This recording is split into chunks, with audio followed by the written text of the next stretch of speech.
Bloch तलबा की बाजियाबी के लिए कायम कमीशन की सिफारिशात पर अमल दरामद के केस में निगरान वजीर दाखिला सरफराज बुगटी अदालत में पेश हो गए। निगरान वजीर दाखिला सरफराज बुगटी इस्लामाबाद हाई कोर्ट में पेश हो गए हैं। बलोच तलबा की बाजियाबी के लिए कायम कमीशन की सिफारिशात पर अमल दरामद केस में निगरान वजीर दाखिला सरफराज बुगटी अदालत में पेश हो गए। मजीद जानते हैं टॉन न्यूज के नुमाइंदे उमर मेहताब बढ़नी से। जी उमर बढ़नी, अपडेट कीजिएगा। बिल्कुल इस्लामाबाद की कायम कमीशन की सिफारिशात पर अमल दरामद के केस में इस्लामाबाद हाई कोर्ट की तहरीर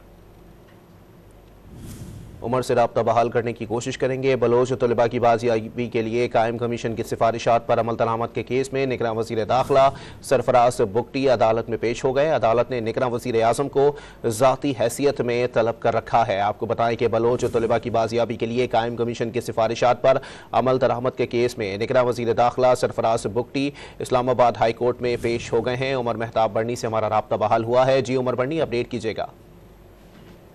जी बिल्कुल इस्लामाबाद हाई कोर्ट में बलोच तलबा की बाजियाबी के लिए कायम कमीशन की सिफारिशात पर अमल दरामद के केस में इस्लामाबाद हाई कोर्ट की तलबी पर निगरान वजीर दाखिला सरफराज बुगटी जो हैं वो अदालत में पेश हो चुके हैं। अदालत ने निगरान वजीर आजम को भी ज़ाती हैसियत में तलब किया था। ताहम निगरान वजीर आजम अनवारुल हक काकड़ जो हैं वो इस वक्त बैरून मुल्क दौरे पर हैं, जिसके बायस वो आज अदालत में पेश नहीं हो सके।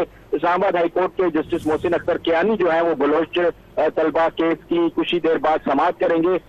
जो निगरान वजीर दाखिला है सरफराज बुगटी वो अदालत में पहुंच चुके हैं और वही अदालत के रूबरू जो है वो पेश होंगे। जी बहुत शुक्रिया उमर मेहताब बढ़नी अपडेट करने के लिए।